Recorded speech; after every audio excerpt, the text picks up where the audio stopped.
Donc, tu as le cours à côté de toi, là, que je t'ai envoyé, et on va le commenter et compléter la fin. Il faut bien que tu aies un stylo pour écrire. Alors, c'est consacré à agrandissement, réduction, air et volume. Alors déjà, agrandir ou réduire une figure ou un solide, c'est construire une figure ou un solide de même forme, avec les mêmes angles, on ne déforme pas, en multipliant les longueurs de la figure initiale ou du solide initial par un même nombre k strictement positif. Strictement positif, c'est-à-dire qu'il est plus grand que 0 et qu'il ne peut pas être égal à 0. Il n'y a pas des réductions de rapport -2 ou de rapport -3. Alors le nombre k, c'est le rapport de l'agrandissement ou de la réduction. S'il est plus petit que 1, ben, c'est une réduction, la figure obtenue. Si le nombre k est plus grand que 1, c'est un agrandissement. Je ne l'ai pas écrit, mais si k égale 1, c'est la même figure. On multiplie les dimensions par 1, on ne change pas la figure. On multiplie les dimensions par 0,2, on obtient une figure plus petite. On multiplie les dimensions par 1,3, on obtient une figure plus grande. Exemple, ici, le rectangle R2 n'est pas un agrandissement du rectangle R1. Parce que si je fais 5 divisé par 4, ça fait 1,25, mais si je fais le rapport des longueurs, ça fait 1,2. On n'a pas multiplié par le même nombre de 4 à 5 et de 5 à 6. De 4 à 5, on a multiplié par 1,25, mais de 5 à 6, on a multiplié par 1,2. Donc le rectangle R2 n'est pas un agrandissement du rectangle R1. Par contre, ici, le rectangle R2 est bien un agrandissement du rectangle R1 parce qu'on multiplie par 1,4 pour passer d'un rectangle à l'autre. 3 fois 1,4, ça fait 4,2. 4 fois 1,4, ça fait 5,6. 4,2 divisé par 3, ça fait 1,4, c'est le rapport des largeurs. 5,6 divisé par 4, ça fait 1,4, c'est le rapport des longueurs. Donc le rectangle R2 est un agrandissement du rectangle R1, et le rapport d'agrandissement est 1,4, il est plus grand que 1, c'est normal.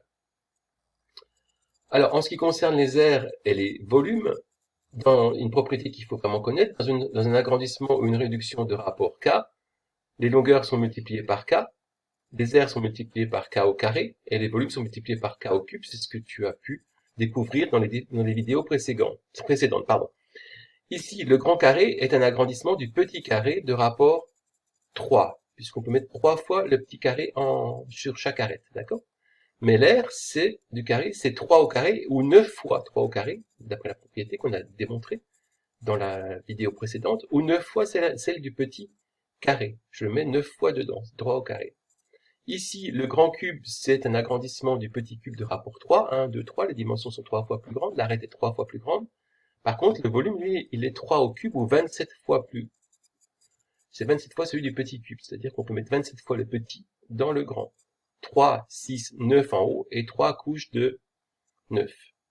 Alors, la démonstration, on l'avait vu aussi dans la vidéo précédente, si j'ai l'aire du carré initial qui est a fois a au carré, si je l'agrandis ou le réduis avec le rapport k, je fais k fois a, ce qui fait k fois k au carré fois a au carré, ce qui fait bien k au carré fois l'aire de départ. Pour le volume, c'est pareil, je ne fais que réécrire ce qu'il y avait dans le document précédent, a fois au départ a au cube, je multiplie chaque dimension par k, k fois a fois k fois a fois k fois a fois k fois, je sais plus combien de fois j'ai dit, ça fait bien k au cube fois a au cube. Alors des exemples à compléter. Un carré d'air 100 cm² subit un agrandissement de rapport 3. L'aire du carré obtenu, c'est 100 au carré fois, ça y est, tu as trouvé? Alors je dévoile, fois 3 au carré. 3 au carré, ça fait 9, donc ça fait 900 cm². Si le rapport c'est 0,1, c'est fois 0,1 au carré, ce qui fait 1, puisque 0 au carré, c'est 0,01. 100 fois 0,01, ça fait 1. Si maintenant, on a une pyramide de volume 100 cm3 qui subit une réduction de rapport 0,5, donc là c'est le volume, donc ça va nous donner, tu as trouvé 0,5 au cube. 0,5 au cube, ça fait 0,125, on multiplie par 1000, ça fait 125. Maintenant, un agrandissement de rapport 2, ouais, 2 au cube, 1000 fois 2 au cube, ça fait 8000 cm3. Voilà, ciao!